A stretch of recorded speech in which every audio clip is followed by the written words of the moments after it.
Order, and welcome to this oral evidence session of the Work and Pension Select Committee and the final session for our inquiry into employment support for disabled people. And it's a pleasure to welcome our first panel. We have David Lillicrap from the West London Alliance. And David, you're going to explain a little bit more in a moment about that group. And then online we have Rooth Cooper, who's the chair of the Local Authorities Economic Development Group, but also from Renfrewshire Council. Very nice to see you, albeit virtually, Ruth. I'm going to start with questions, if that's okay. And my first one to you, David. So tell us about the West London Alliance and who you're made up from when you started. Just give us a feel of the Connect to Work programme as part of that group.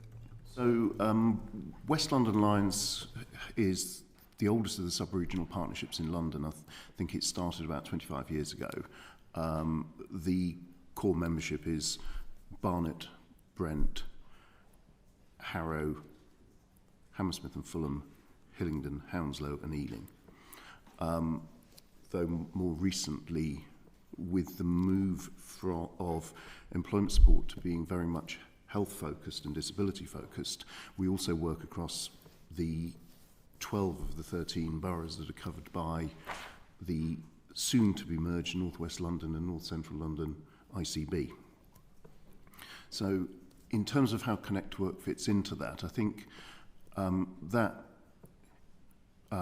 maturity of the system in West London means that we have a lot of the established processes and governance that Connect to Work could slot into. For example, we've been running work and health programme on a devolved basis since 2018. So I have a programme board for that Connect to Work slotted straight into. And in terms of the decision-making processes around Connect to Work, we already have pre-existing Chief Executive Officer groups and Directors of Economy groups that we could take decisions relating to Connect to Work through. That sounds like so. You've been a long-running group, you know each other, your governance framework's already there. So how was it in terms of integrating Connect to Work within this group? You said it was easy. Were there any challenges that you found? There are always challenges. I think where I'm saying is we had an advantage over maybe some other accountable bodies in that we had a framework into which Connect to Work could slot. In terms of, I can't think of any specific difficulties. I mean,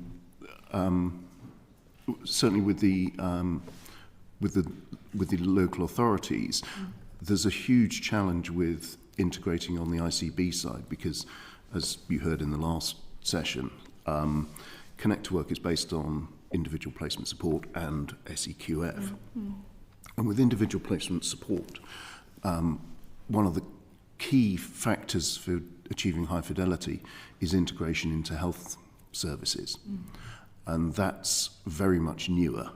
And so that's been a big challenge in terms of both go live and subsequent rollout. And it will be a key focus for my team for the remainder of Connect to Work. So how did that manifest? So you say that the protocols around that, integrating into the integrated care board, weren't there? We've been working with the Integrated Care Board for some time, but it's an evolving relationship. I think when there was the vaccine programme for COVID, because we were working with a lot of unemployed people and they needed a lot of people to employ to deliver the vaccine programme, we actually formed quite a good symbiotic relationship there in terms of we could help them out and we had the resource that they needed, which is people looking for work. Okay, I think we might want to explore that a little bit later on. But I'm going to move to Ruth now, if that's okay. Ruth, tell us about what's going on with Connect to Work in your part of the world.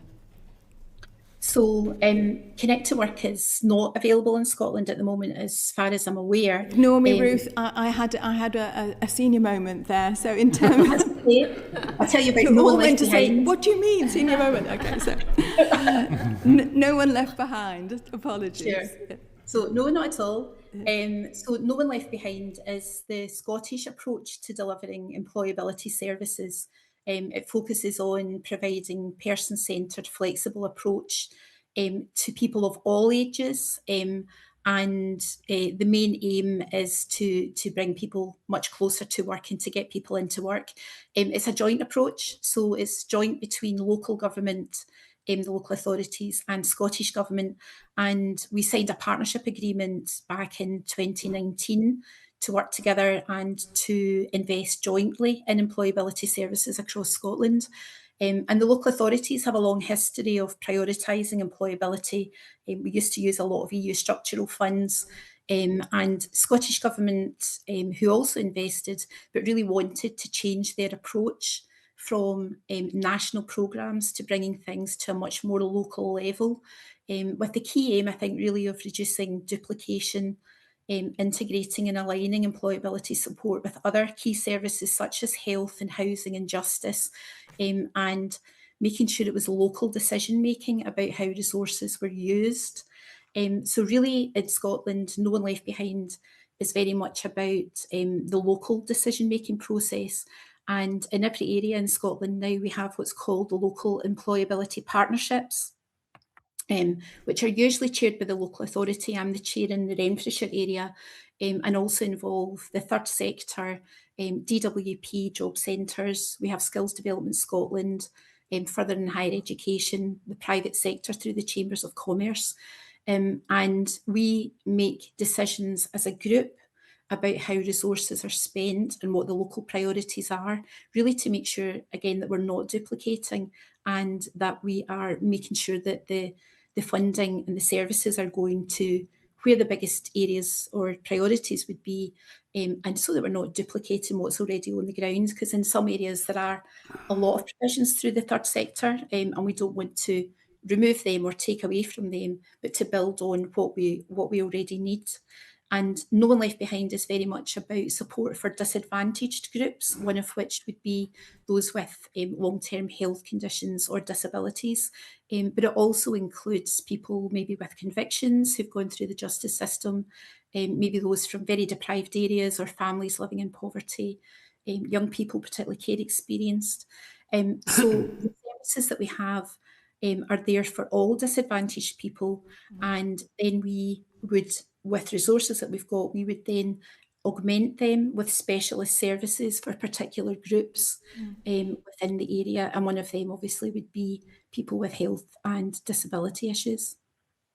So in terms of, for example, a cohort of people who may have mental health issues, then that's identified as they present. Is there do you have a triage system like others, and yes. then they're signposted to the... Yeah, we do. So how it works, if I can give you, I think the key thing in Scotland is probably none of the LEPs and the services are exactly the same, but they follow a similar process. And if I talk you through our process, so my service deals with just under 2,000 people in a year, and they would come through to our own service, which has got all the key workers. Okay. And so my own service, I'll just be open about figures and things as well. So my service, including the funding that we get, is worth about £5 million a year.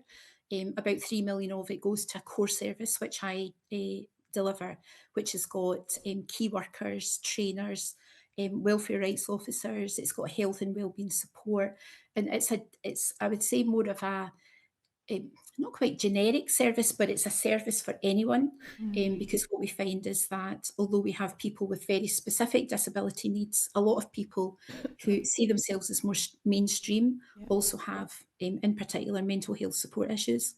So we have a range of core services, that cover the full employability pipeline, as we would call it. But then what we do is we have another £1 million of additional bought-in support for the Renfrewshire area, where the LEP would decide what is actually required. And that's where we buy in IPS or supported employment, etc.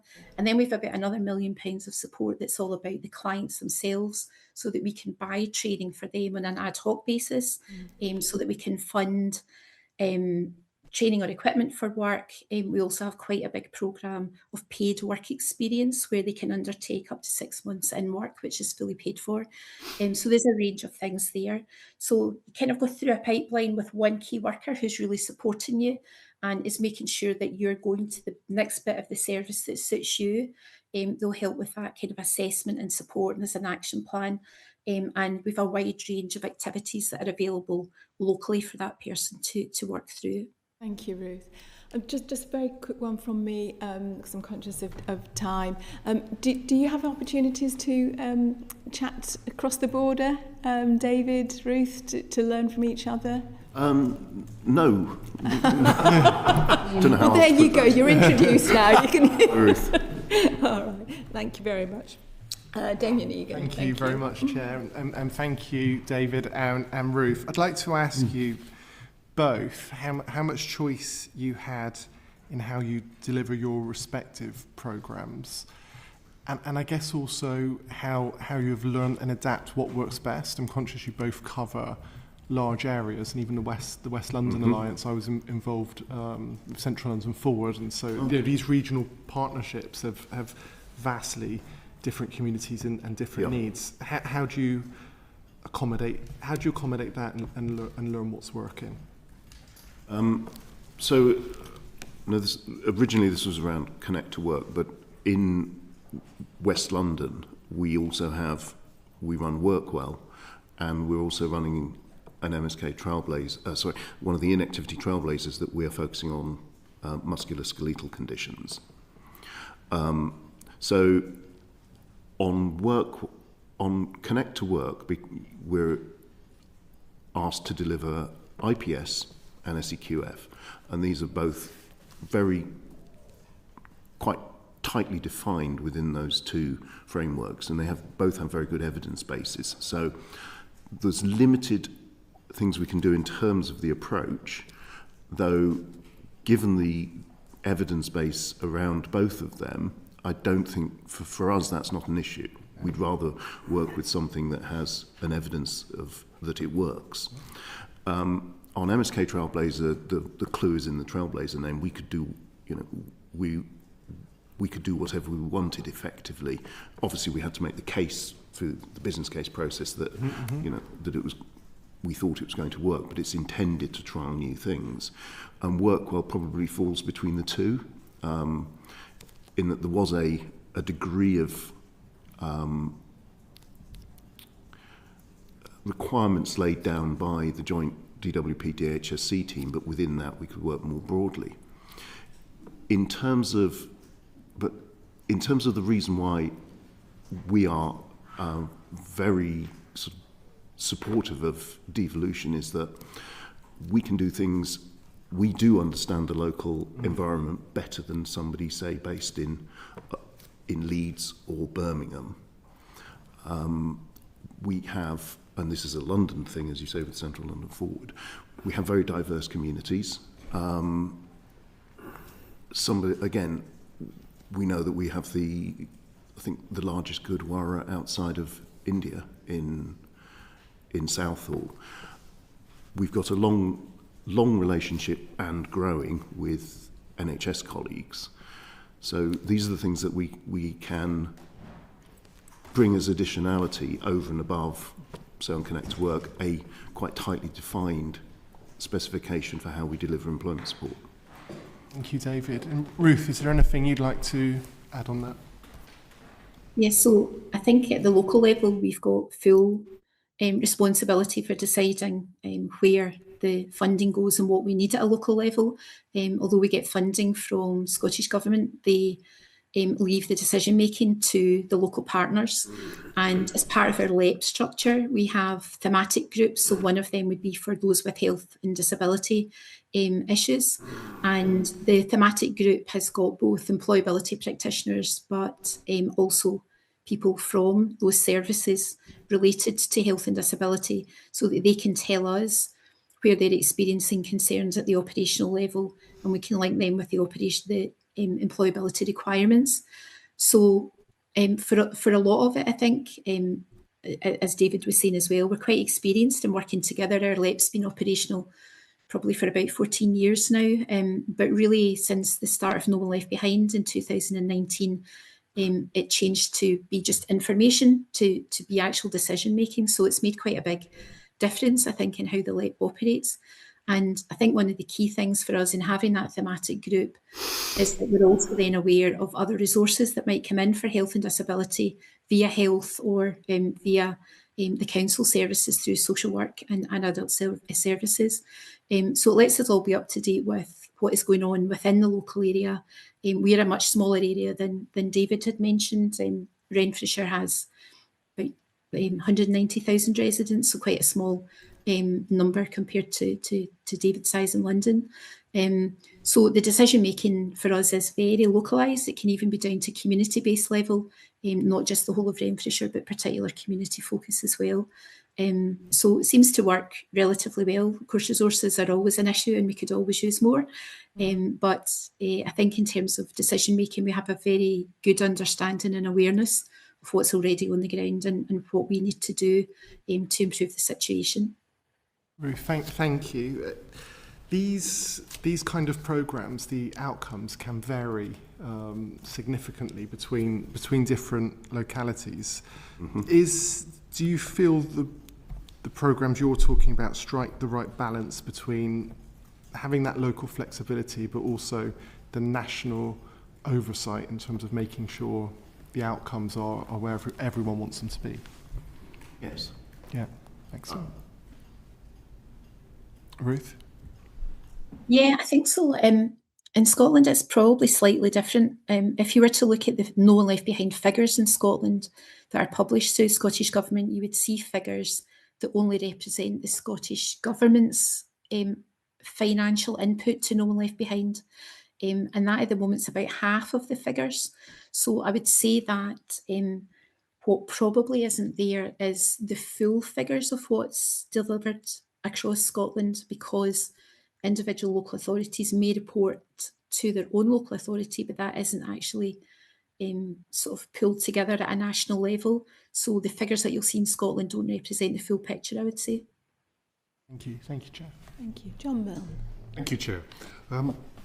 There's a terrific variety of services across the country, and the idea is to give freedom to allow local delivery, but then there's also the national programme. So how well do you think that the national programmes integrate with local services? Ruth, you were talking earlier about how you didn't want to conflict with or cancel out a service that was already there. So how do you think the integration is going? Yeah, so I think in our area, because a number of the DWP services, such as Connect to Work, aren't operational because of the devolved nature of employability in Scotland, it's not maybe as big an issue, but what we have within Scotland across the board is the DWP national services without a lot of the programmes.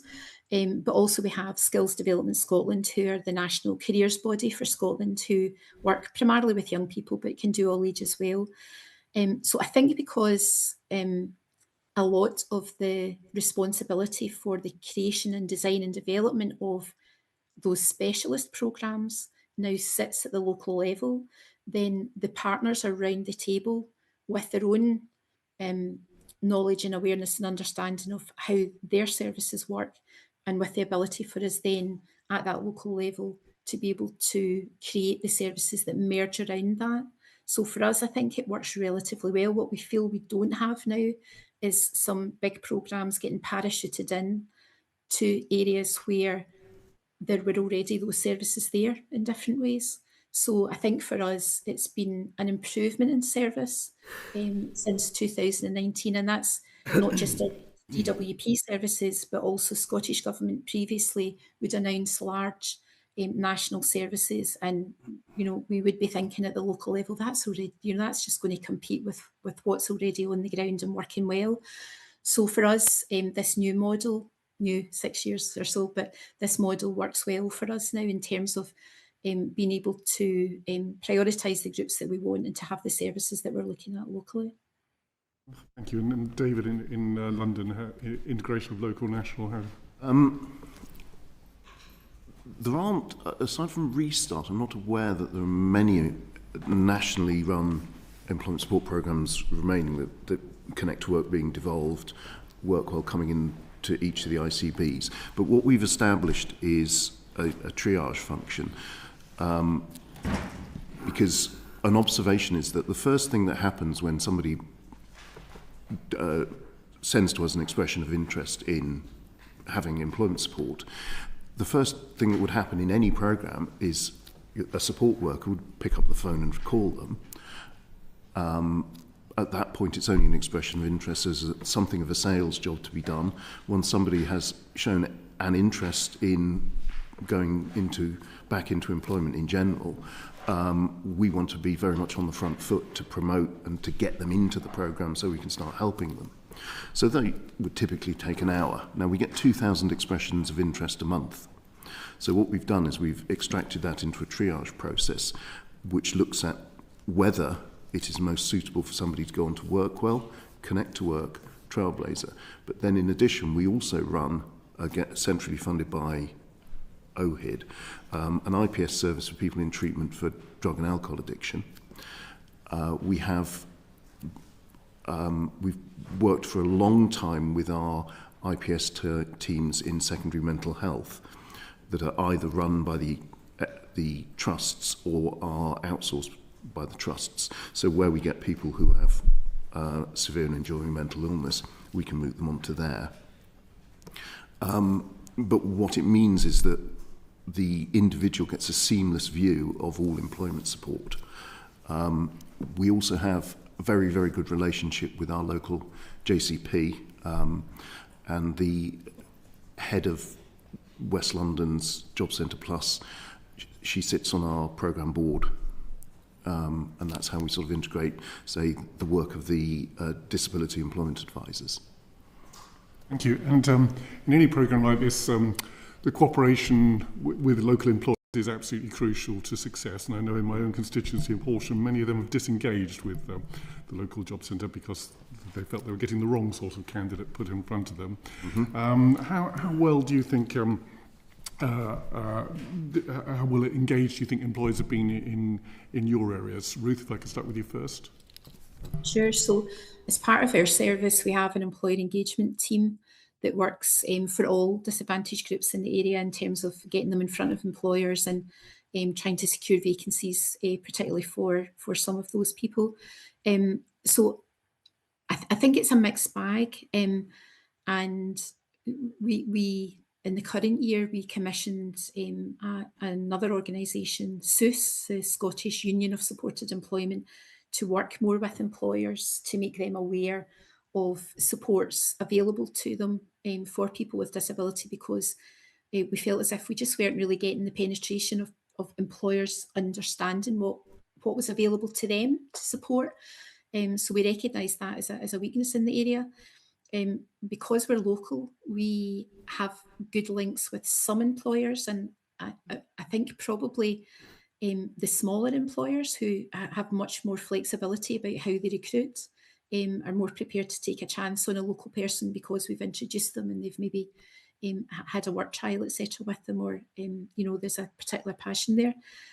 So I think it's quite a mixed bag. It's quite hard, I think, to get some of the larger employers in particular to step out of their comfort zone of what they usually do. But in other ways as well, we have IPS support that works really well, but it's very individually targeted on the right job for the right person, so the right employer. Mm-hmm. So I think there's a lot more that could be done in the employer engagement arena. But the numbers that we're looking at just now, we're relatively happy with how things are going. Thank you. And David? So Shaw Trust run an employer engagement function for us.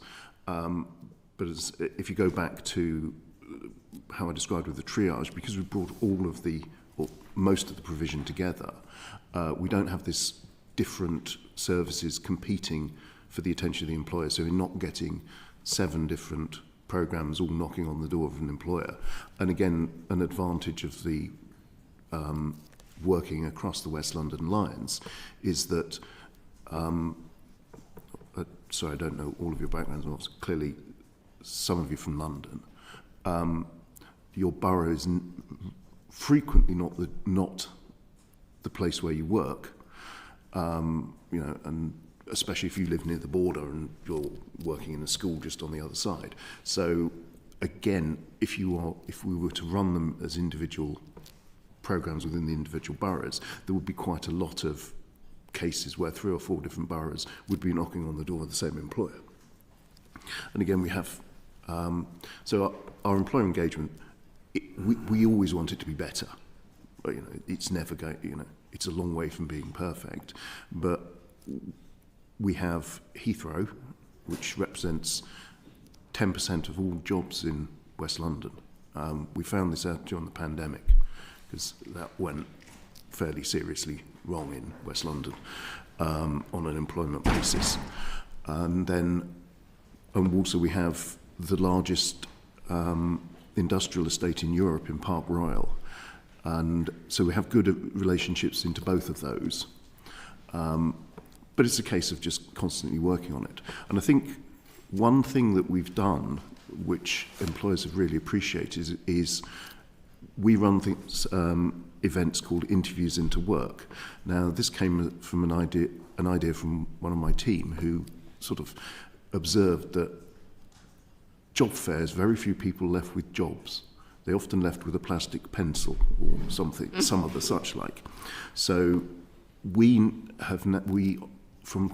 on a regular basis, we work with employers where they're looking to recruit fairly large numbers of jobs, such as, so we have Metroline and one of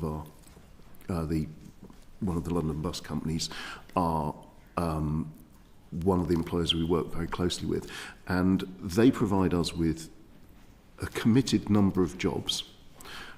They trust us to pre-screen candidates, and then typically 100 to 150 job seekers will come into an interview into work event where there is a guaranteed job.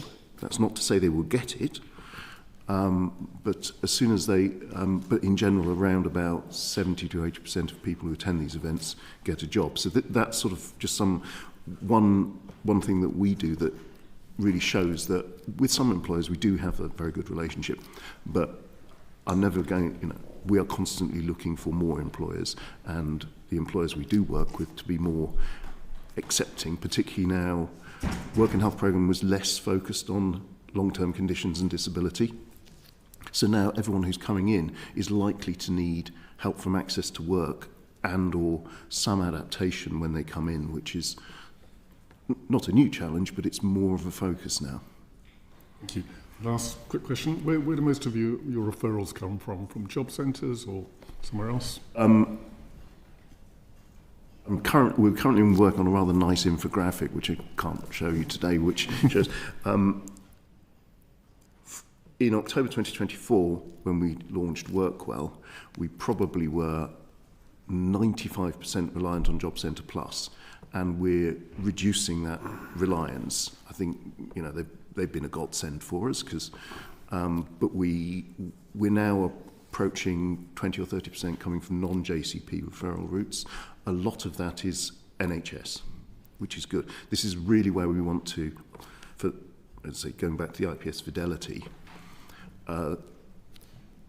you can't really achieve fidelity without integration with your local providers. So in terms of, yes, the ICB is the sort of top layer, but we now tend to work more with the providers, so the individual hospital trusts and PCNs and individual GP surgeries. Thank you, very interesting. Ruth, same question? So probably I would say in our area about less than a third of referrals would come through the job centre, and the rest is by word of mouth or through wider partners working with clients, whether it's in housing or health or social work, etc. So because we advertise locally as the employability service for any resident, any age, etc., then we tend to be one of the first ports of call for people to come in if they require additional support. So, and from that, we would then assess their disability need, etc., and then put them on to the pathway that's right for them. So we've got a really good local presence and awareness locally of people of we're a supportive service here to help them. Thank you very much, Chair. Thank you. Joanna Baxter. Thank you, Chair, and thank you to you both for joining us this morning. So we've heard of workforce shortages in the employability support sector. Just firstly to David, in respect of Connect to Work, have you been able to secure the necessary expertise that you require, and how are you managing workforce pressures as demand for support grows? So there are quite a few bits in that. Again, we came from a very strong position on this. We've been running IPS in primary care as a pilot for about 5 years. So we have locally, through Shaw Trust and Twining Hestia, they are both have achieved IPS fidelity on other programmes. The nature of IPS fidelity is that it needs to be done per programme. So even though we ran a service that was outsourced to Shaw Trust, and we now outsource to Shaw Trust for Connect to Work, we have to sort of re-establish the fact that that is delivered at a high degree of fidelity to the IPS model. So we came into this again in a position of having an established IPS workforce.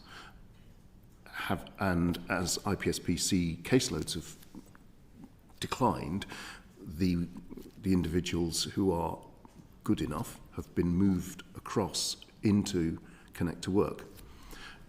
Also, something we do with Shaw Trust is we've been using IPS-PC as a sort of a feeder, a training IPS program where people who have got experience of delivering employment support can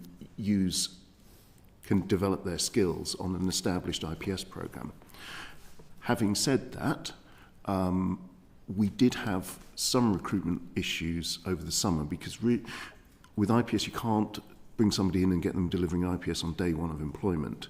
So if you look into the statistics of our referrals, we had to, one of our absolute red lines is we don't want to go over caseload sizes. So there's a fundamental that if you have a caseload size of 18 and you have 100 IPS coaches, you can't, even that simple one, I'm going to struggle. Well, you can't take on more than 1,800 people. So we did have a bit of a delay, but that's now resolved. In terms of competition for resource, the NHS runs IPS services, as I said earlier, in their secondary mental health services. And as part of our commission, we've equalised pay with the NHS pay grades. But yes, it is, it's an ongoing problem that people who work in West London on IPS, they will come in with having worked for an IPS service that's got a very good reputation, and they will be able to get jobs elsewhere, almost on the back of having worked in a very high-performing IPS service. So it's an ongoing problem, but we're not experiencing any issues at the moment. Okay, thank you. And Ruth, by comparison, have you experienced any problems finding enough people with the right skills that you need to deliver the No One Left Behind programme? Not particularly. I think because a lot of the programmes that are local are commissioned to expert services. So, we would put out our IPS, other than Project Search, which a lot of the time is delivered in-house across local authorities. The majority of those types of specialist services would be commissioned, and then we have, particularly from the third sector, sort of expert organisations who are very good at delivering, and we try not to get involved with, they're the experts, so we bring them in and we'll provide the generic and introductory support, and then they'll move on to those services. So we do find occasionally where we've got commissioned programmes and maybe, they have got a staffing issue, and but I think no more than anyone else, so I don't think it's been a particular issue for us. Thank you. Thank you. Lee Barron. Yes, thanks. Just conscious of time, but wanted to just focus in on delivery against targets. So how many people are you expected to help into work, and how soon will you know if you're on track to meet that target? So each programme has a different target. I mean, in terms of in work and health programme, the target or the break-even target set by Treasury was, I think, about 35% of people not getting a job but sustaining in work. And we have similar targets on Connect to Work. In terms of, at the moment, we're mainly tracking first earnings. We're ahead of profile on first earnings. We're ahead of profile, or we're at profile in terms of number of starts. So we're looking on Connect to Work. We are going to be working with around about 11,000 people over the duration of Connect to Work. In terms of knowing whether we're achieving it, work and health programme, our performance is published on Stat Explore by ONS, and I think the transparency of relative performance across areas is a really strong motivational factor in trying, we want to be the best, and we continue to drive on that. And as I say, again, this other key thing is we have less of an interest long term in job starts. We have much more of an interest in sustained jobs. Okay. And Ruth, have you been able to deliver the outcomes that you've been expected to, and have you managed changing demands for your services? Yeah, so uniquely maybe we set our own targets at a local level. The funding that we get from Scottish Government as part of our overall funding portfolio doesn't come with set targets, so it's quite different to how previous, like I was saying, national programmes would run, where there was an expectation. However, it doesn't mean that we're not actually hitting the previous targets. It's just that they're not set as such, and in that way. Similar to David, I think our numbers of completers with us, the outcome rate is really quite high, and we also look at the sustained job outcomes. I think at the local level, there's a real commitment for making sure that each year we're surpassing the year before, and I think one of the problems with the outcomes is it does look at direct things like numbers into work or sustained into work, whereas I think when you're delivering quite wide-ranging employability services, you're also looking at the individual progress of the person, that there's softer indicators there that we also like to talk about, and for some of our people as well, because it's an integrated service, it could also be getting support into housing for the first time, and so there's a whole range of things rolled up in there. So we don't have targets, but I'm sure at the individual meetings that Scottish Government have with each of the partner agencies, the local authorities, if the performance wasn't there, they would be saying, come on. But I think certainly in our area, the performance is there, but it's very locally set. Thank you. Amanda Hack. Thank you, Chair. Thank you, David and Ruth, for joining us. David, to you. Concerns have been raised about the possible gap and provision following the end of work and health programme. As this programme was targeted at people closer to the labour market, is this the case, and is there a danger that Connect to Work will be redirected to meet this client group? So I think where you're going with that is that on work and health programme, there was an observation that it typically took 3 to 6 months for somebody to go into work, whereas IPS has an expectation that people go into work much more rapidly than that. So there is a risk that somebody who feels they're not at the point of going into work in the next few weeks won't engage with Connect to Work because of that expectation, and they potentially then won't be served. Thank you. Ruth, No One Left Behind builds on an earlier programme called Fair Start Scotland. Did the transition from one to another result in any gaps of provision there? Have you got any reflections on that? I think it probably depends who you speak to about that. From the local authority perspective, we basically saw Fair Start as being a duplication of what was already on the ground, and it was the same client group for both. So before it was called No One Left Behind, we had very similar services running within local authorities. So for us, it was the opportunity to bolster those services then that worked well. We didn't really see any particular difficulty in one phasing out and one becoming at a higher level because of resources being redeployed from one area to another. So probably not, but I think if you asked other providers of Fair Start Scotland, they might give you a different answer. That's useful, thank you.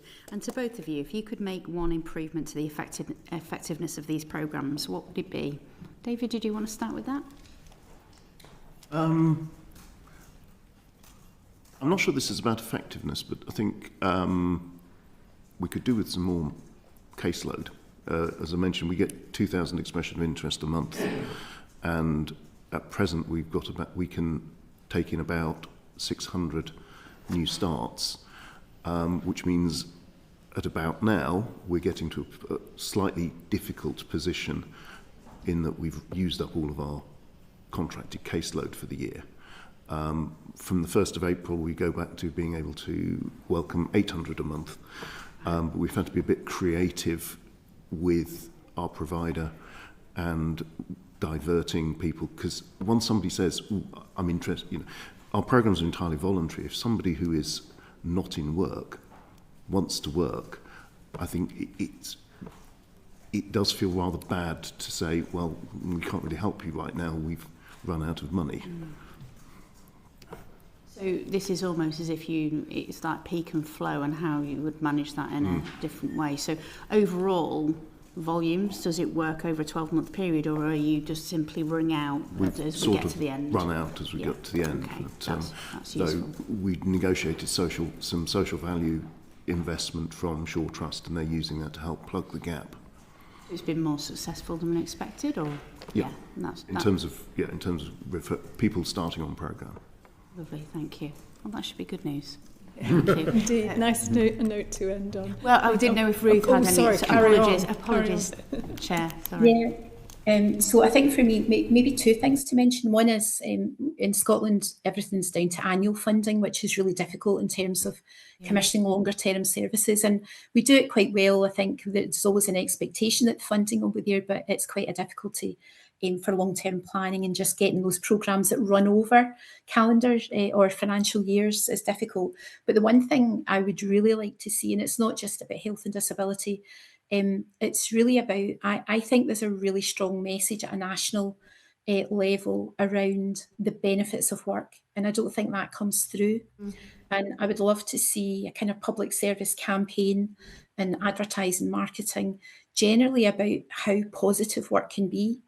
And I think that's one of the things that when we get feedback from clients, they are different people you know, whether they've had a health or disability issue, or whether they've just been in poverty for a long time and disadvantaged, or there have been care experience, they've not worked, the difference it makes to your health and well-being by working in good work is amazing. And there's a real misinformation around how benefits can support that transition into work, and that actually by starting work doesn't mean that you lose all of your benefits. You know, I know it's very individual in some cases, but I would really like to see something that really promotes the benefit of work, and that work is good for you. Because I think that would make a big difference to people who are entrenched and not working and don't really see that bigger picture. Yep. Thank you, Ruth. That was also a nice It's also point a very to good one to add. end on. Thank you so much. Thank you both of you, Ruth Cooper, David Lillicrap. Lovely to see you both. Thank you. Order.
Order, and welcome to our second panel for our final session of our inquiry into employment support for disabled people. And it's a particular pleasure to welcome the Minister for Employment, the Right Honourable Dame Diana Johnson, and her team. And we have Lorraine Jackson, who's from the Department for Health and Social Care as part of the Joint Work and Health Directorate, Dr. Simon Marlow, from the DWP, but also from the Joint Work and Health Directorate, and Angus Gray, who's the Director responsible for the Pathways to Work, Connect to Work, Localism and Employment Support. I bet that keeps you busy, Angus. I'm going to start, if that's okay. We'll all have some questions for you. So, Minister, you will know that this committee has spent a long time focusing on something that's really important to us, and that is around safeguarding the claimants, anybody who is engaged in accessing services through the department. So we wondered if we could start by considering what the position is now around conditionality and where it will be. Appreciate that Tim's review is underway, but thinking about conditionality for disabled people, where are we? Well, first of all, I think I should say that I'm really pleased that this committee and the predecessor committee actually looked at safeguarding and took that very seriously. And I think one of the things I've been quite taken aback about since I became the minister at the end of last year is that previous governments didn't think that safeguarding was an issue that they needed to be concerned about. And I was quite shocked by that. And I think things have moved on considerably. Under this government, we are very clear that safeguarding is everybody's business. And I want to sort of pay tribute as well to the safeguarding lead in the DWP, our Chief Medical Advisor, Dr. Gail Allsop, because she's been spearheading that approach that this needs to be everybody's business. So on that basis, what's important is that Dr. Allsop and her team are very much embedded in policy development, and I think that's really very important. I've certainly made it my business to find out what's actually happening at the front line, because I have responsibility for job centres. So you will know, because you're all very experienced in this, that our frontline work coaches, they have vulnerability training as part of their initial training to be work coaches. And you will all appreciate that is different from safeguarding training. And what we did in the written ministerial statement at the end of last year that the Secretary of State put out was we made it clear that we are rolling out that level 1 safeguarding training. And I know that you, as the chair of the committee, wrote to the Permanent Secretary recently after his appearance to ask for further details about that level 1 safeguarding training. So, and I'm sure the Permanent Secretary will respond to you shortly on that. What I'm really pleased to say, though, is in terms of the clinical staff that are employed by the DWP, I know, and I've had this from Dr. Allsop, 100% of the clinical staff have had that safeguarding training to level 3. So that, I think, is very positive. She also told me that in terms of our contractors that we use in the DWP, we hover around 80% in terms of the training at level 3 because of the churn and the turnover of those individuals. But I'm certainly very focused on making sure that we have our frontline staff trained in, obviously, vulnerabilities, but in safeguarding as well. And in the written ministerial statement, we said at the end of this year, we would take stock of where we've got to with that rolling out of the training, and we would come forward then with what our plans are for the remaining 4 years. As you know, it was a 5-year plan that was set out in the written ministerial statement. Thank you. So does that mean at the moment that you haven't determined whether you are the form of conditionality for disabled people? What I would say to you is that the discussions are very much with Dr. Gail Allsop and her team, part of any policy decisions that are going to be made. But I can't today say to you we have made decisions on that.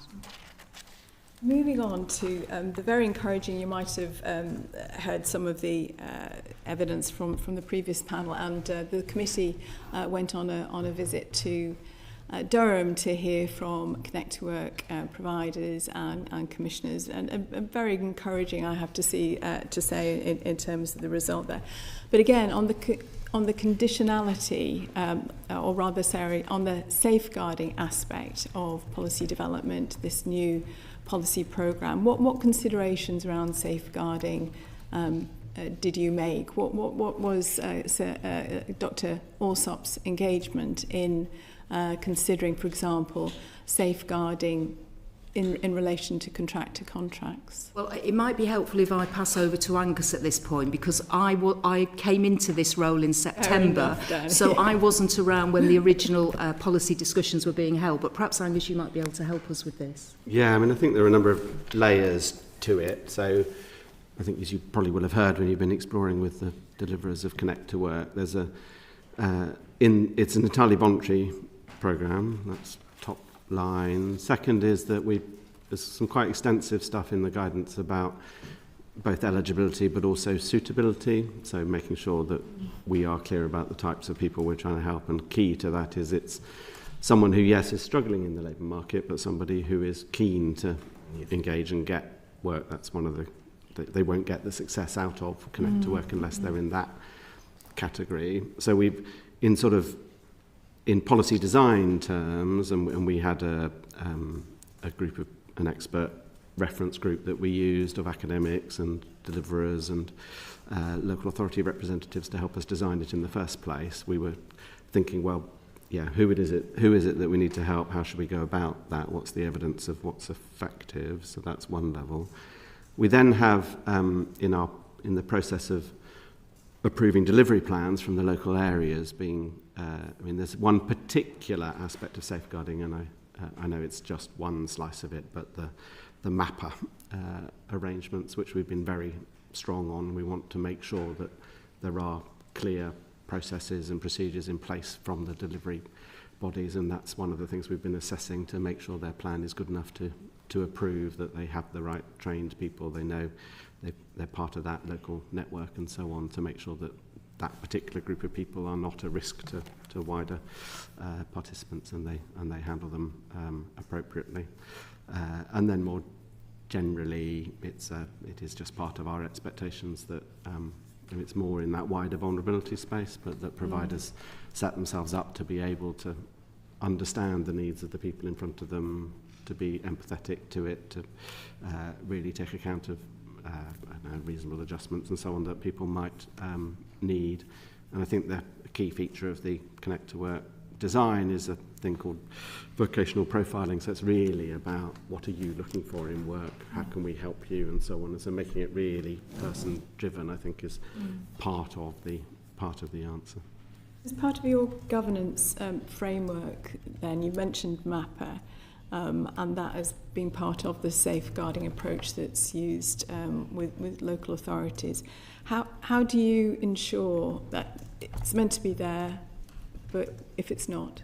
So how are you then, as I say, within your governance arrangements? I mean, it's been I think you may have heard from some of your witnesses that they're a bit grumpy with me about choose your verb, nitpicking, but some things, some nits need to be picked, and this is one of them. So it had to be both clearly identified and expressed in the delivery plan, and there's a sort of plausibility test. So it wasn't just, it looks like they've cut and pasted the right words from Google AI or whatever it was. So we've actually given many of them quite a hard time in conversation about, look, I have confidence you probably do this because you're a local authority and you deal with these issues daily, but you've given me nothing in the plan that gives me that confidence. So can you develop this story a bit better and demonstrate it? And then we'll be in the actual delivery, if there are any concerns raised, we'll clearly be exploring and investigating those.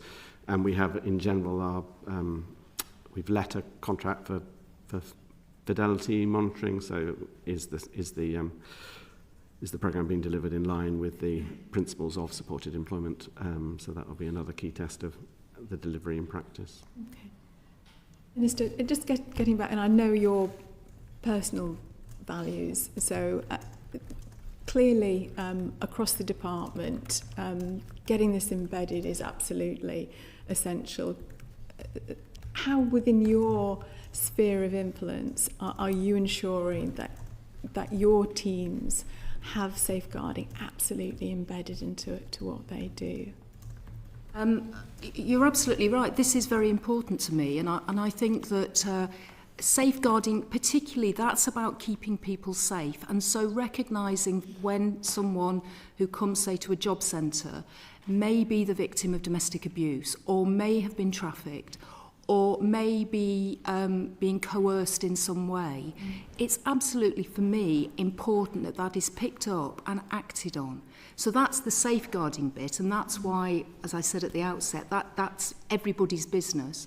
But clearly the vulnerability issue is also everybody's business, and I think we are further along in recognising vulnerabilities in the customers that we deal with in the job centres. So I think for me both are important. I think we've got much further to go on the safeguarding, but I am personally looking at that. I made it my business last night to go through and look at the level 1 training that we give to people to see what I thought about that. Now, I thought that was quite a good piece of training, and I want to make sure that that's rolled out and is advertised as far as it can be with our staff. We had in November last year the first safeguarding week in the DWP to really put some focus and emphasis on how important this is. So I hope that's going to be rolled out again this year. This year.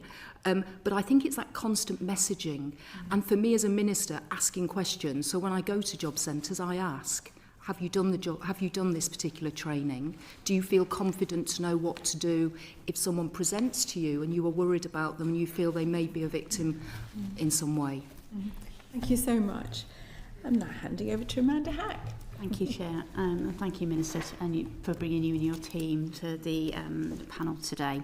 So, Connect to Work is the government's employment support programme for disabled people, and it aims to support 300,000 people into work by the end of the 2029-30, with your estimate that about 50% will move into work. With the evaluation running through to 2031, how will you ensure early findings are available quickly enough to inform delivery and improve outcomes as we go through the programme's lifetime? Do you want to start? Let me. I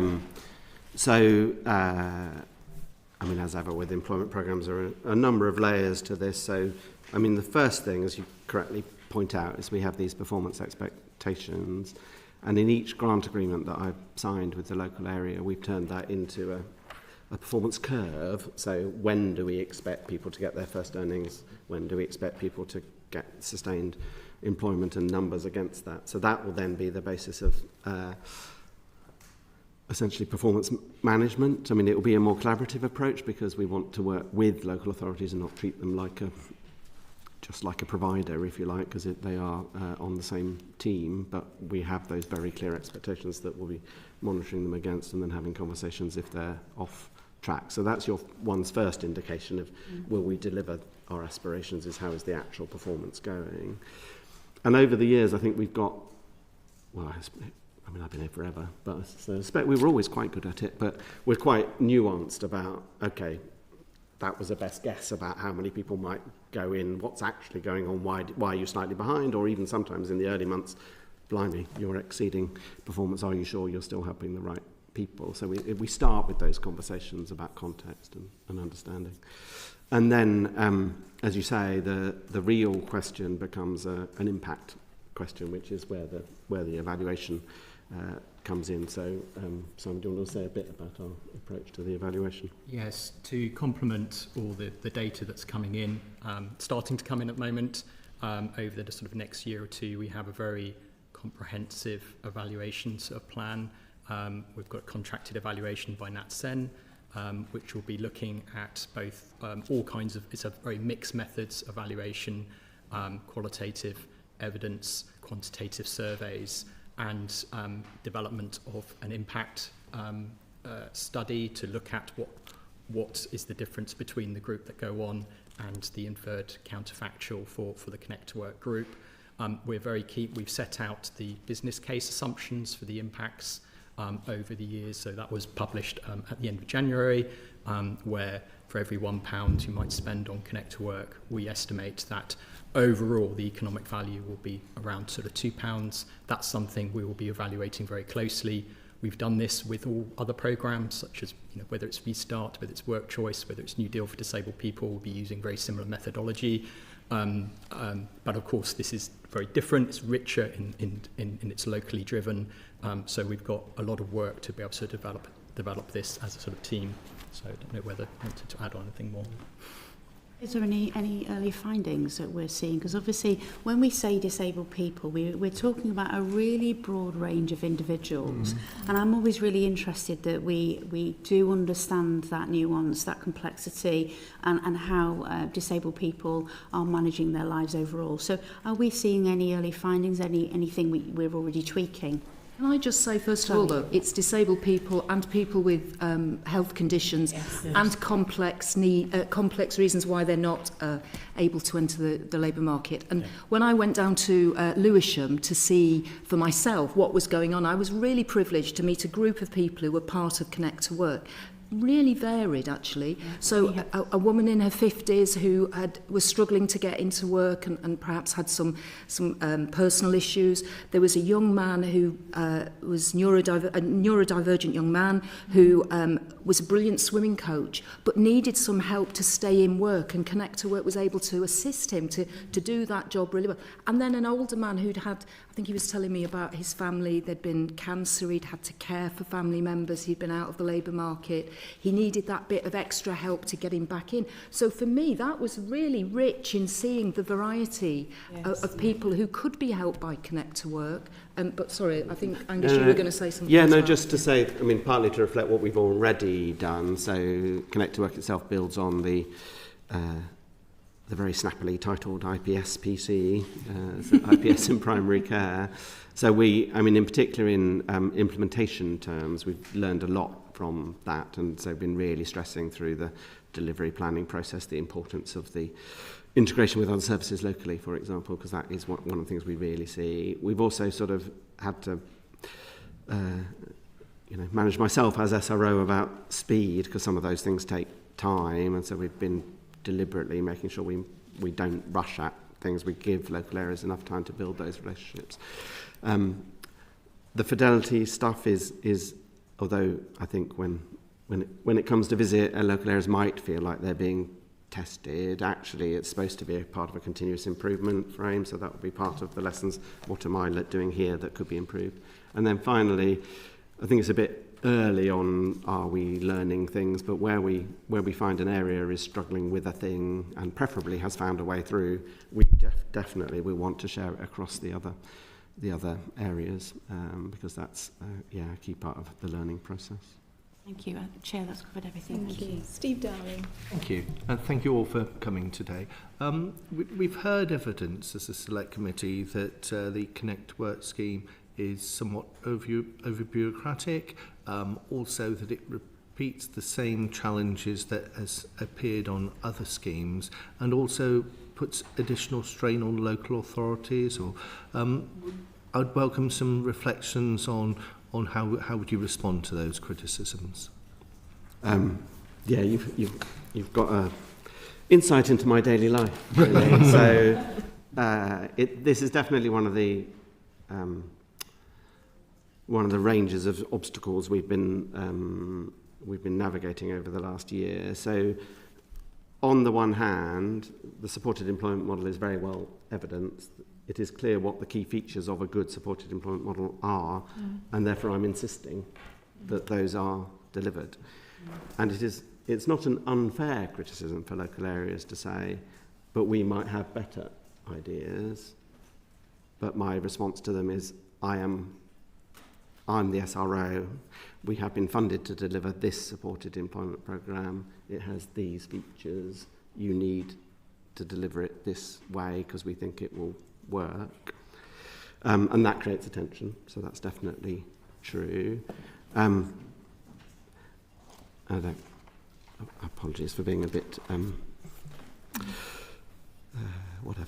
throwaway. But yes, it is true also that I work in central government and we are a bit bureaucratic because we ask for the delivery plan, we assess it really thoroughly with experts, and that it was very clunky and unsatisfactory for the early areas who went through. But do you reflect on how things could be a little bit more streamlined at all, and in delivery and so forth, and allowing a bit more flexibility? It's fair to say, isn't it, that this is the first time the DWP has done it this way, and I think it's been a learning process, it seems to me. Yeah, so certainly in that assessment process, very clunky early on, we definitely streamlined it, and I've got a table here of how quickly we've been able to approve plans and so on. I think that's the positive thing that you've just alluded to, that if lessons are being learnt and as it rolls out further, there are opportunities to try and streamline, and those opportunities have been taken, then one can only welcome that. And I think that the funding is quite limited. I think it goes up to 29. But that, and in the greater scheme of things, that's not very long. How are you able to give any stronger confidence to local authorities about longevity of these? Because I know from my experience with working with organisations that help deliver these in my constituency that quite often it can take quite a while to get people in the right place, and so making sure that there is that longevity is just really important, because it's so important that we get people into work because it's so good for people. But of course we are bound by the fact that we have a spending review period, so that's why the funding is as it is. But the intention is, and I think Angus you would say this, that the intention is the 5 years is what we're looking at, but the funding is allocated on a 3-year basis just because that's the way government operates. I've signed agreements for the full 5 years, even though DWP doesn't have a budget for the final year. I've had strong conversations with my finance director about the wisdom of that, and obviously there are clauses that would enable that to be broken. But yeah, my main ambition is that it works, and therefore it becomes part of the... and that's why it's so important to have timely evaluation throughout that between now and 29/30. That's really helpful. Thank you. Thank you, Chair. Thank you so much. So we've had, as I mentioned at the beginning, we went up to Durham. We heard from providers there, and we also have heard from witnesses this morning as well. And some of the comments, and I absolutely accept the points that the panel is making today, but that there's variations in commissioning across areas means that there's a lack of a consistent service model. So I don't know how you would like to respond to that. Yeah, so I mean, this is one of the things I'm really keen for the evaluation to draw out, is what we think, are there any observable differences between the different models? Because it's a feature, not a bug. Mm-hmm. So we allowed local areas to decide how. So some have got a really strong in-house delivery. Some have got, a handful have gone for completely contracted out. Most have some hybrid version of what they're doing themselves and what they're procuring. But that in itself means that it... And then, completely understandably, other areas have done... There is some area-wide provision, but often they've said, well, we are essentially a loose confederation of 4 local authorities, and therefore we have to make sure that this local authority does its own bit in Leicestershire and this one does it in Rutland and this, etc. And my only criteria was, when assessing the delivery plans, do I plausibly think this feels deliverable in the way you're describing and planning to do it? And do I think you've thought through the challenges that might bring, and do you have an answer to that? Because if you do, this is the point, it's about local choices. But you're completely right, we might conclude actually doing it on a micro level in some places where there are very few people was a mistake. You'd have got better economies of scale, for example, if you'd done it at the whole accountable body level. But I didn't want to prejudge that, because actually the opposite accusation is the one I've heard most often in my career. DWP, you're a monolith. Why do you do it at such large scale? Why are you not more responsive to local? So here we are being more responsive to local, but it's not a risk-free enterprise. But it certainly fits with the direction of the government in terms of devolution and devolving down to local areas to make decisions. And obviously we've got quite a patchwork of devolution at the moment, particularly in England, around where you're devolving to. No, I accept the sort of tensions in how you're going to do it. We don't seem to have any questions specifically on monitoring and evaluation, and particularly independent monitoring and evaluation. So tell me about that. That's I'm adding that into my list here. So yeah, we've got, I think Simon described the NatSen evaluation, so that they are independent, and so they'll be doing their work on the quantitative and quantitative. The fidelity contract I refer to, that's a third-party organisation that will be assessing each individual area against the fidelity score, and then we'll be doing our own, as with any programme, we'll have data that we'll be monitoring performance against inside DWP, and having that relationship with each of the local areas about how they're doing. Maybe if I just pick up the relationship, the local areas with DWP. Traditionally, on the big programs you know about in the past, then it's been quite easy the data comes in, and as an analyst, we look at the data, we can monitor it, and we can publish the data for everyone to be able to see that, and we can do evaluation with here. There's a lot of data sharing agreements that need to be negotiated. There's a lot of work with local areas to work out how to have consistent data feeds, to be able to know we're assured of some good data coming in, so we can understand how many people are going on the programme, the kind of characteristics of these people who are going on. You've already heard, it's a broad eligibility group, so we want to be able to capture and understand that profile of people sort of coming on, the kinds of people that come on. We will capture that more richly in our surveys, where there's opportunities to ask lots of questions about people's experiences of Connect to Work, how it's helping them find employment, what are their barriers, what are the challenges for each particular person, whether they find employment or not, so we can learn more. And then even deeper sort of qualitative research to actually have conversations with participants to find out what is going on, because of everyone will have unique circumstances, so the monitoring and evaluation will help us understand the kinds of people go on. And I've already talked about the impact evaluation, the importance of that in the long term, to be able to understand what is the ultimate impact, what is the value for money of Connect to Work when you bring it all together, all that money, all the local areas, and we need to do that, all of that in partnership with local areas. Thanks, Simon. Has the evaluation framework been published? It'd be really useful to see that. So the contract it's out in the public domain, so it's well known in that sense. As in terms of the framework, I'd have to get back to you on that. But in terms of the contract, that's really helpful. Thanks so much. And I'm handing over to Lee Barron. Yeah, thanks, Chair. Referrals to the work and health programme ended prior to Connect to Work being in place, leading to a gap in service provision. And the question basically is why was the transition not better aligned? I mean, we did debate this long and hard because obviously we knew that the work and health programme was due to end. We had already extended it. We knew that was potentially an option. Essentially, it was in the end a choice about financial priorities. So what could we afford to do?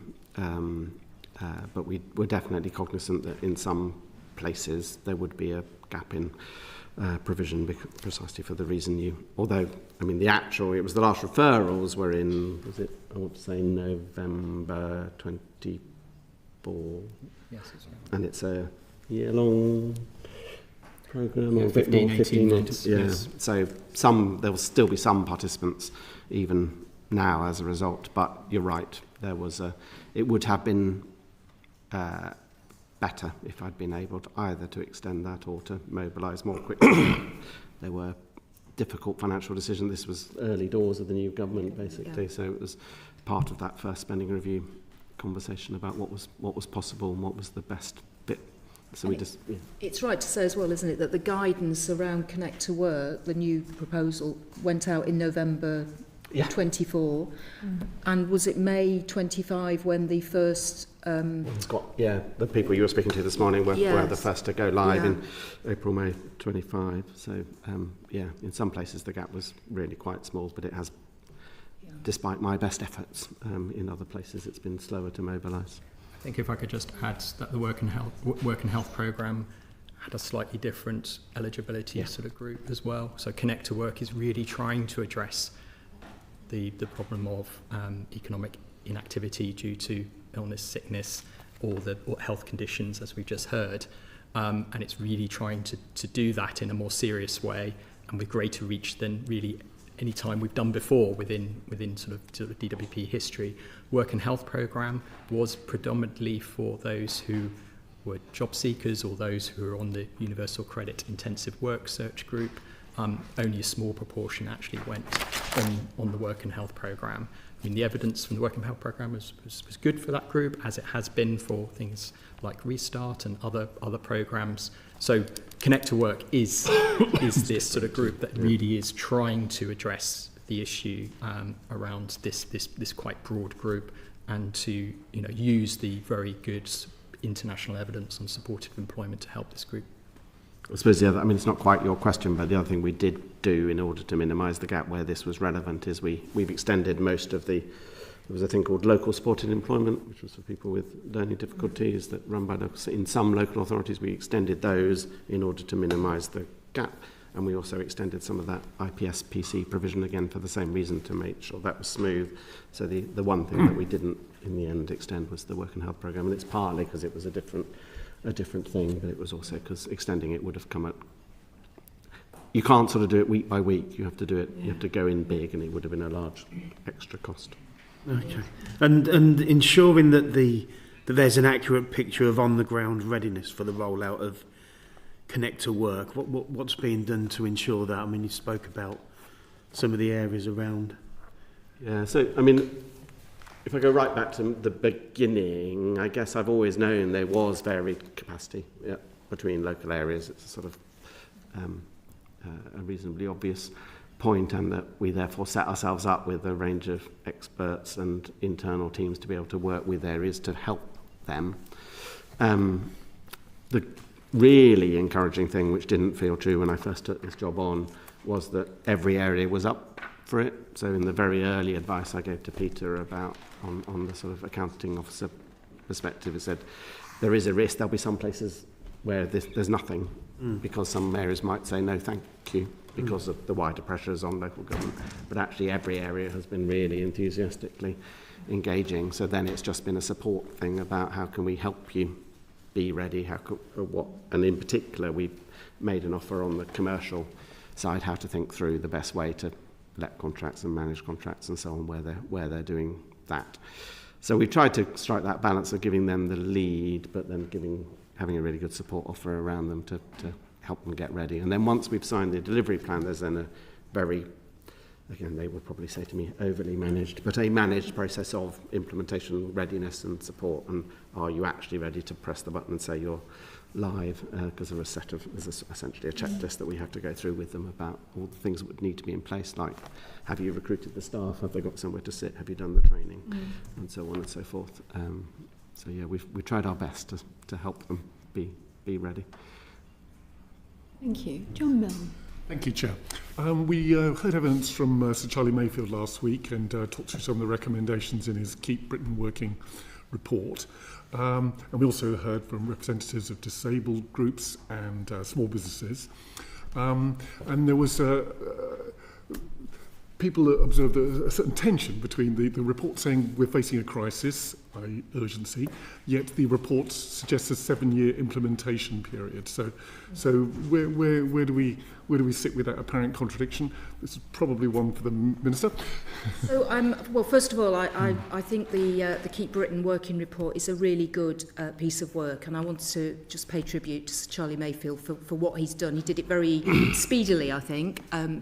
And you're right, there is a long period of time. However, what I do know about Sir Charlie is that he is anxious to see results. So, the fact that we're going to have set up I think it's 125 vanguards, we're going to see, and also the other key bit of this is it's employers, it's businesses who are leading on this. It's not government telling them what to do to provide the best possible support for their employees as they go through their working life and might develop health conditions or disabilities. So I think it's positive, it's employers. It's really positive Sir Charlie's leading the charge on this. So whilst there is that long tail, I'm not sure that we're going to be waiting 7 years to see the implementation of the good practice that he is very keen is shared amongst employers. And he's also very conscious about small and medium-sized employers, because they're the ones who often don't have the resources that, John Lewis or Marks and Spencer's or whoever have.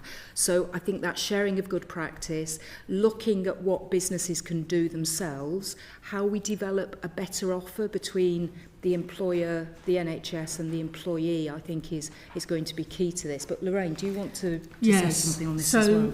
Yes, thank you, Minister. So my team has supported Sir Charlie Mayfield through the development of his report and also the beginnings of the Vanguard programme, which he wants to go live with very soon. So as the Minister says, the pace of this, I think, reflects the wide range of activity that we're looking to explore with the Vanguards and with disabled people's organisations and others with an interest in this work. So the Vanguards are going to look at developing a sort of healthy work life cycle and actually looking at the interventions that work, and perhaps from their experience those things that haven't worked so well, through the whole life cycle from recruitment and onboarding right through to someone perhaps finding that work is compromised a little bit by circumstances in their life or their health. Specifically working to develop a standard so that all organisations of every size and shape and sector can have a really strong sense of codified activity that is good that represents good work, that keeps people in work.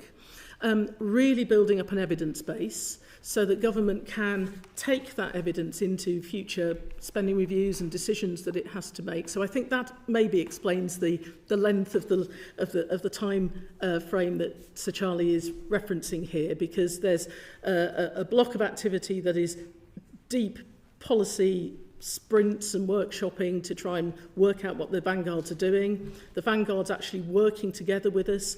The vanguards providing information, insight and data through a workplace health intelligence unit that we're looking to establish. And the vanguards actually giving us real-time information about how this is working in their organisations.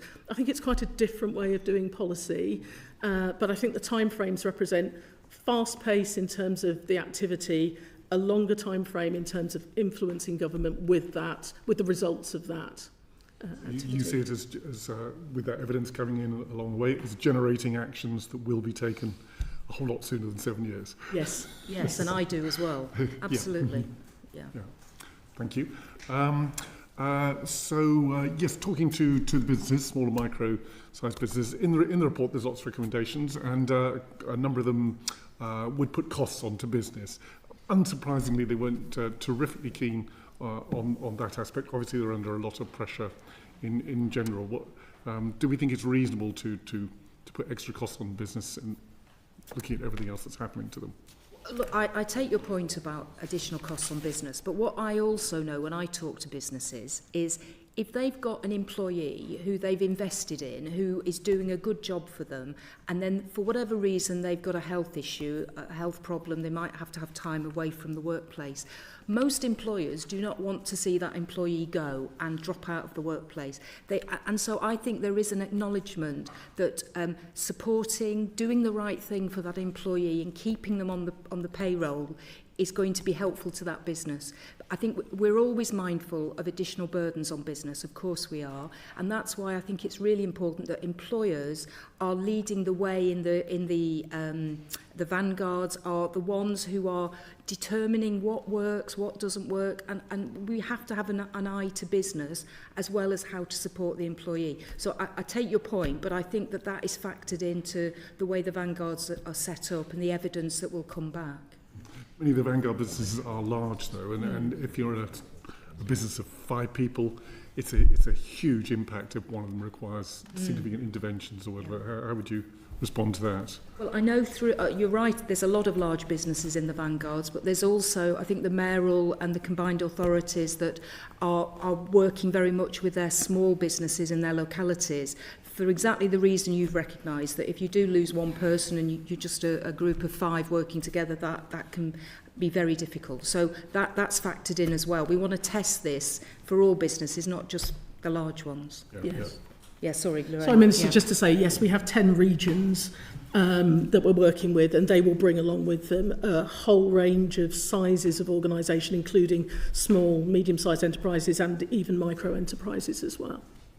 I managed a small business myself in the past, and it can be very difficult to deal with them.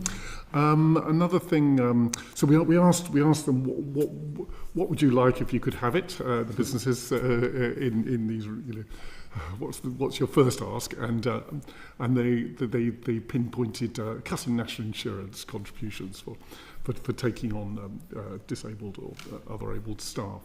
What are the prospects of that? National insurance is always a popular topic. Well, you will appreciate that. That's not in my gift as the Minister for Employment. You could recommend it, push for it, lobby. I think we keep under review all policy initiatives. We look constantly at what we can do. So I mean, I can't say to you today, I'll give you an answer on that. But all I can say is we review, we look. I have constant discussions with the Minister for Social Security and Disability about what more we can do as a government. If not that, any other suggestions? That was their top ask. From employers? Yes. Well, I think one of the issues I come across when I talk to employers is about confidence. That's what lots of employers tell me. They don't feel very confident dealing with an employee who's sick or has a disability. So I think that's what I'm hoping we're going to get through the vanguards, that ability for employers, whatever size, to feel confident about what measures they need to take, how to talk to an employee as well. That's often difficult. And I think as members of Parliament, we all employ people as well. And I know it can be very challenging to have a conversation with a member of staff who has a health condition, and you want to do the right thing, but often it's having that confidence. So I think for me, ensuring employers have the confidence to do the right thing, have access to information. I mean, at the moment there is information out there, but I don't think it's very accessible if you're a small business person trying to find out what do I need to do about this employee with this certain condition. I don't think that's great. So access to information. So those are the things I'm thinking about at the moment. But I think the vanguards and the evidence that comes back from them will help us provide a better offer to employers. Yeah. Thank you very much. Thank you. Steve Darling. Thank you. And I just really wanted to reflect on reasonable adjustments in employers' world there. And it can be one of the barriers of people being able to gain work is not being able to get that reasonable adjustment happening. And it feels as if it can be a bit murky. What is reasonable? Is there any thoughts that you've got of how to give greater guidance to employers around this so they can have greater confidence? Lorraine, do you want to answer that? Yes, so we do have an online tool, as the Minister's maybe alluded to, that does support employee health journeys, and we hope that more and more employers can have access to that whilst we're developing Keep Britain working through the vanguards and working through all of that. I think we probably see this a little bit with Access to Work. The committee will be familiar with the Access to Work scheme that is really designed to support employers above and beyond the reasonable adjustments that we would expect that they are making. But I think it is quite clear that there is a bit of a muddying around what a reasonable adjustment is that the employer should be paying for and taking on, and where Access to Work might well enhance that further. And I don't want to stray too much into Access to Work because I know colleague is picking up that, but I just really wanted to explore with you about reasonable adjustments and access to work, because I know that there are fears from those who campaign and work in this sector that there is moves afoot to shift some of what would have been picked up by Access to Work as a reasonable adjustment to many and particularly larger employers. Are you able to reflect on that and whether those fears are reasonable? Well, there's been a consultation around Access to Work. I don't want to stray too much into that either if there's going to be another question. And there was a collaboration committee as well that was set up to look at Access to Work. And I think we recognise that there needs to be reform of Access to Work, but I have not been involved in that, so I can't really say anything other than that at the moment. Particularly focusing on the reasonable adjustment and Access to Work, are you able to shed any light on that at all? Where the culture is heading in that direction, or any thoughts? Well, I think, as Lorraine says, I think there is confusion about, for employers, what reasonable adjustments means, so I take that.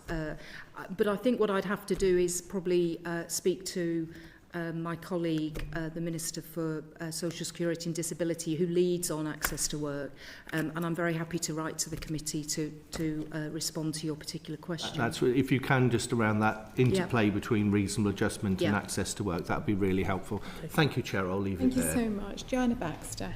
Thank you, and my questions were on Access to Work. Right. Obviously, we've seen the National Audit Office report on the Access to Work scheme, which makes clear that demand has doubled. The number of full-time equivalents working on it has more than doubled. On top of that, the department says it's improved the productivity of case managers. But at the same time, the number of reconsiderations has increased substantially, and these are taking longer to process. So why have the number of reconsiderations increased so much? Sorry, why have the number of reconsiderations increased so much? So access to work, I think we all recognise is demand-led, and there's been this huge increase over the last few years. As I was just saying, in the Pathways to Work Green paper, it was set out there was going to be a consultation around access to work and about how we need to change it. And the collaboration committee has met and has completed its work.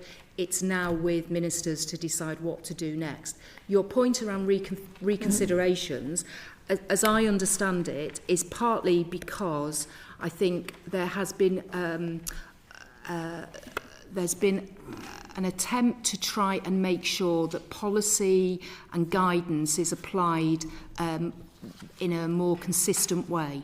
And that might be when people come forward to have their access to work grant renewed and perhaps are told no, or it has to change, or you're not going to get quite what you had before. It may be because of that, because of the consistency of the guidance now being applied in that consistent way. So it may be that, but I would have to get some information and write to you about that point around reconsiderations. That would just be my kind of initial view about what had happened. We've also seen, so the official stats show there was a 10% decrease in the number of people who had an access to work support element approved between the financial year end 24 and 25. And there are anecdotal reports of cuts to award values. Can you explain that? Well, again, my understanding is that may be linked to this policy and guidance being applied more consistently across the piece. That's my, what I'm told is that there's quite a lot of discretion around the way that access to work had been applied by individual caseworkers. The idea was to try and provide that consistency, so it may be that. But I don't know, Lorraine, if you're able to help me with that any further. I can only say, Minister, I think that it is in that consistency space where the scheme, for example, looking at elements such as support workers, there may have been a slightly lower level of consistency than is being sought right now. But it may be that writing to you, having looked into the reconsiderations and the differences, might be the appropriate thing to do. I mean, I think we would welcome that, but I mean, just on the consistency point, is it that some employers were using the scheme to fund adjustments that they should perhaps have been funding themselves, or is it concerns about third parties securing disabled people access to funding for support workers and then providing those support workers themselves? I don't think I can really say, and I think it would be better, sorry, if I wrote to you. Just one small point, just to fill out on the evidence. We do have some research underway at the moment around journeys on access to work. That's in the field at the moment, and hopefully that will fill out a little bit more around the sort of evidence around how people are going on to access to work. What are people's experiences? So that I appreciate that would just be a partial answer to the question that you're answering, but I think that would help shed light on some of these issues. That was all. And obviously you've said that the consultations happened, etc. When do you think you'll be coming to us with a view on? So I was talking to the Minister for Social Security and Disability yesterday about this, and he said it will be soon. Thank you. Lee Barron. Yeah, just turning to the disability confident scheme. We've heard concerns that the scheme lacks independent validation and meaningful accountability. How do you respond to those criticisms? And I think they are reasonable criticisms, actually. And I think there's already been put in place some reforms to disability confident, which are useful and helpful.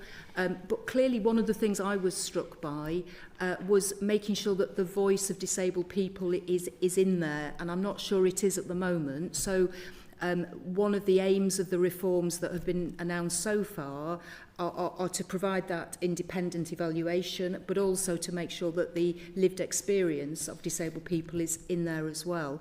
And as I understand it, this year in 26, we will be looking and testing out this to see then what further reforms we might want to make, having tested these initial changes. Lorraine, Yes. though. Yes, so we recognise some of those comments with regard to disability confident, and certainly at the higher tiers of it, at level 2 and level 3, the expectations are higher on employers, and some of the reforms that we've announced and that we're going to be testing this year, as the Minister says, will be around certainly that level 3 being really quite demanding about what employers should do, putting that out for external scrutiny that is much more solid perhaps than we have been, and also making sure that at level 1, where the majority of employers are, that is seen very much as a starting point and a progression point, and that people have perhaps a stronger incentive to move through to level 2 and level 3 where the scrutiny is higher. We also, as the Minister says, want to bring the voice of disabled people through much more strongly in the disability confidence scheme. You know, we have heard that the lived experience does not always match up to the disability confidence claim that an organisation has, so we really are wanting to move the dial on that, and we want to make sure that small and medium-sized enterprises have got a really strong track through disability confidence, so it's applicable for all sizes and shapes of organisation.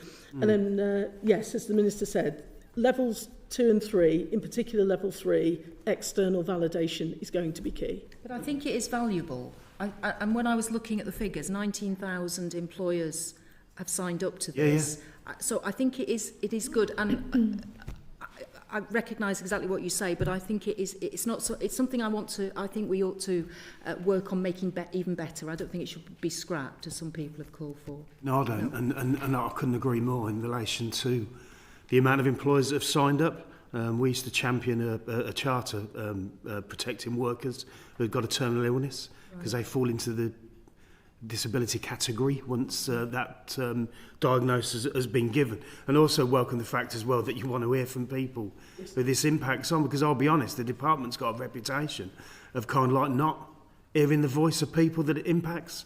And I just think that the more you can do that, actually the better, because that'll see some tangible results. Sorry, Chair. Thank you. Damien Egan.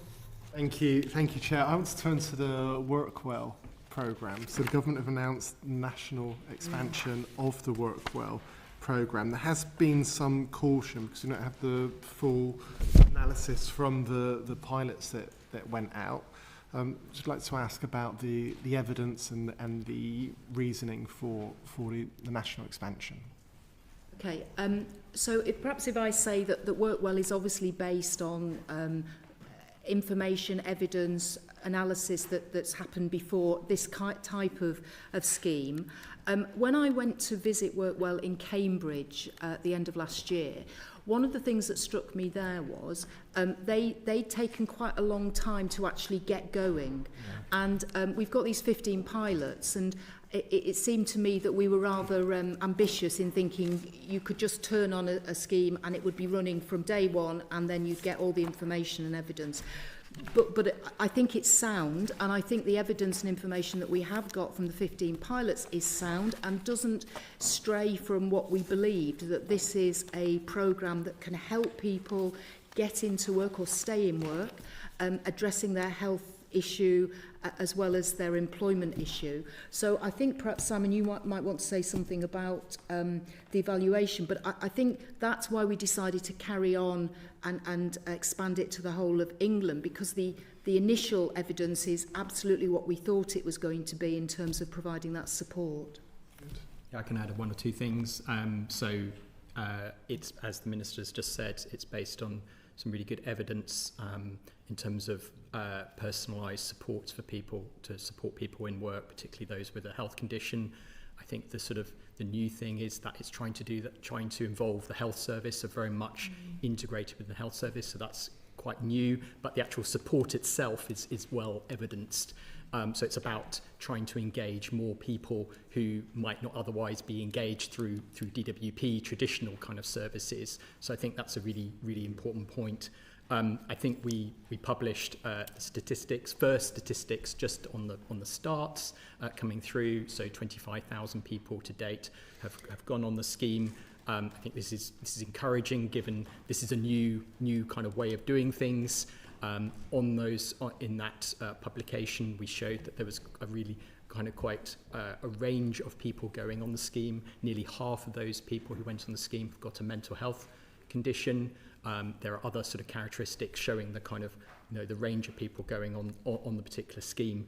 Now we haven't got really any outcomes yet. It's too early.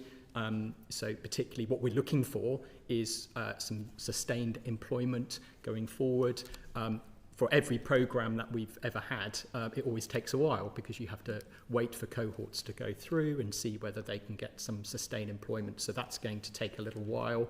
And it's not only about employment, of course, here. It's about health outcomes. It's about reducing sickness absence. It's about well-being, about mental health improvements. And these are all things that we've got an evaluation plan for. Again, it's sort of quite similar to what I was talking about earlier for Connect to Work. So we've got a really comprehensive, quite big quantitative surveys going to go forward in this year. They'll be in the field this year. And qualitative research to understand the processes, the experiences, the staff who are working with people, the whole referral mechanism, how does that all work, as well as it takes a little bit longer, but more on the kind of employment impacts. They always take a while to see whether there are employment impacts. We've got assumptions as to what they might be based on sort of previous programmes. But what we're really interested in is, can it work? Can this kind of support work in an integrated way within sort of working across health and DWP? And if I could just add to that, this goes through the ICB, and we all know that ICBs are going through major changes at the moment. So I think to roll work well out at the moment, when the ICBs are reconfiguring and sorting themselves out, it's kind of making sure that it's in there now, because I was worried that if we waited for the ICBs to be reconfigured and for everyone to be sorted out, then that we'd be fitting in, whereas we're in at the beginning here. We're saying Workwell is part of the ICB, this money is available, you need to deliver it. So, Lorraine. Yeah, absolutely. It needs to be part of ICB's neighbourhood health plans. The 10-year health plan was really keen to show that shift, and Workwell is absolutely a part of that. Just to add to what the Minister and Simon have said, just getting really strong enthusiasm from ICBs to be a part of this and to look at the next 3 years and say we're going to embed this in our plans and we're going to build our a Workwell service. Really encouraged to see in the early management information that we've published that a strong proportion is coming from GP referrals into this service. The trust with the health service is one of the lessons we're learning is really essential here. So I think we've seen good indications that what we expected from the programme in terms of the mix of people out of work and those in work, the mix of conditions we're seeing coming through, mental health mentioned, also musculoskeletal conditions being quite a feature, and also the range of people and age groups taking part gives us confidence that this is something that the ICBs will want to run with and will want to build into their plans for the next 3 years. And just a personal reflection, I mean, I worked in the Joint Work and Health Unit 10 years ago. We were excellent at world-class piloting, I mean, really excellent. But then you think, well, come on, there's a big problem here. Why aren't we going? So we could have waited another 3 to 5 years till we were absolutely sure. But the scale of the challenge today means I don't think anyone would accuse DWP ever of being gung-ho on our rollout of support, but I think this time we are balancing. We know enough to know that it's a sensible thing to do, and we should do it everywhere rather than the more traditional wait. Thank you. Sort of reassuring answer from across the panel. I think it's important to have the background and that context. Do you, given the timelines for it, do you know when you will start to get that data about the sustained employment aspect for disabled people, and when you'll be in a position to not just publish it, but to publish it and learn from it? Yeah, so we hope to be building on the MI, the first MI that we published. That will certainly grow as in terms of statistics, we will bring in outcomes over the coming year, I would say. We will have our sort of first interim sort of on the surveys and qualitative evidence later this year. And then that will build into next year, more tracking of cohorts, more sort of quantitative survey. We've got sort of interim reports, so later this year, then into 2027, and then building impact analysis over 2027 and 2028.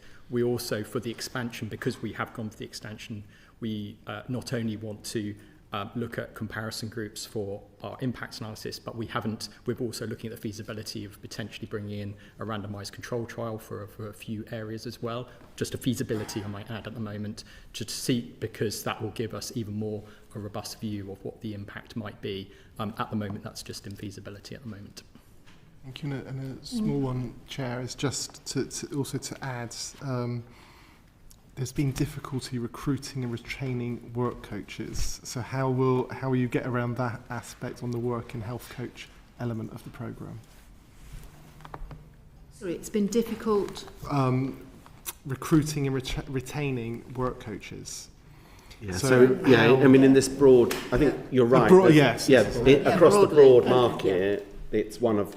Yeah. I mean, I don't think there's an answer but to continue to try, because more and more people need our help, and key part of the help is a person helping another person, and so whether it's in the work and health coach, whether it's employment advisors in talking therapies, whether it's the employment advisors that sit as part of the supported employment programme, or whether it's work coaches in job centres, there is some difference in skill, but there's also a core.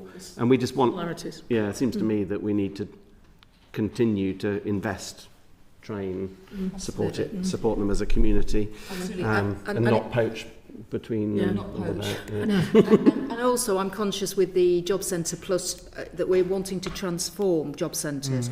So it's not about, a tick box compliance relationship you have with the customer, but it is about that personalised individual employment support. That's the kind of what we want work coaches to spend their time on, and that's why we're looking at a digital part of the job centre to deal with some of that compliance part of it. So I think making the job about, as Angus says, the individual, helping the individual, what you can do to support them. And also when I talk to work coaches or those who are working in Workwell or Connect to Work, the people there are really enthused about their ability to assist that individual and support them into work or at work as well. So, and I think it's right that we invest in our training. I think there's probably more we can do there. Yeah. I think that's right. Whenever we get good examples, it's when people have got a really good relationship with the clients that they're working with. Yeah. Sorry, Chair. Thank you. Thank you so much. Evidence base as well, clearly. Just a very quick one from me. Obviously, in terms of the budget and the amount of funding that was identified for employment support, that was constructive. I wondered if you were able to identify what share of that employment support would be specifically for disabled people. If you haven't got that figure now, no worries. We will follow up from today's session. But another point that I wondered if you'd like to comment on when you write back, or if you have a word now, is in terms of the scoring by OBR of employment support, and particularly given the points that we have heard about. We know now what works, and that the investment and return on the investment is significantly more by specific programmes. How can, or are you making that argument to the Treasury and or directly to the OBR? Well, you raise a really important point. Simon, do you want to say, or Angus, do you want to say something about this? Because then you can colour in some of the detail. I mean, I think we've had some really detailed conversations with the OBR, with the Treasury in the room, really constructive conversations. The first point to say is they are very, very complimentary about the strength of the evidence that we have. And that's real testament actually to Simon personally, because he did much of it, that is now the bedrock of our evidence. So that is a real positive. I think what you're partly alluding to is the OBR themselves have been thinking, well, what's the right approach we should take when we're doing things like scoring at fiscal events, and essentially they've changed their threshold, and essentially their feedback to us is we genuinely think this extra investment in Pathways to Work employment support will have an actual quantifiable impact on employment. But there's so much else going on in the system, so you're reforming the job centres at the same time, some programmes have ended, new ones have started, and their job is to look at the macro level, and so essentially what they were saying to us is we don't think it's sensible for us to explicitly in the maths score an impact of this thing because there's so much else going on. You're saying it's affected by less so many other things. Yeah. Okay, that's they certainly said, they said that it would, based on the good evidence base, as Angus sort of said, that it would potentially an additional 20 to 40,000 inactive claimants into work sustained for a number of years. So that doesn't sound that big, but it's actually a really, really big it's very significant number. But as Angus said, they decided not to sort of explicitly put that scored view into the things. That was back in sort of November now, so there's quite a lot of uncertainty about allocations. Since then, those allocations are starting to materialise, with more sort of clarity. So there's more assurance about what the department is going to spend sort of money on. And I think I just add on that I think this is in terms of expectations of numbers of people who might be engaged with economically inactive are higher than any time in DWP sort of history. It really is quite a step change, from thousands here, thousands there to much higher numbers than we expect. That's obviously going to take a lot of work, and all the programs we've already talked about this morning, we're all going to have to work very hard to ensure that people are engaged, the systems are all working together. So it's the beginning of a journey. I know I shared the evidence that the Select Committee commissioned, but that 5% would reach your target. It would and give a nice return to the economy as well. So I'll leave it at there, but thank you so much, Dame Diana Johnson, Minister for Employment, and your excellent team. We've all enjoyed asking these questions. I hope you haven't found it too traumatic, but we're going to finish now.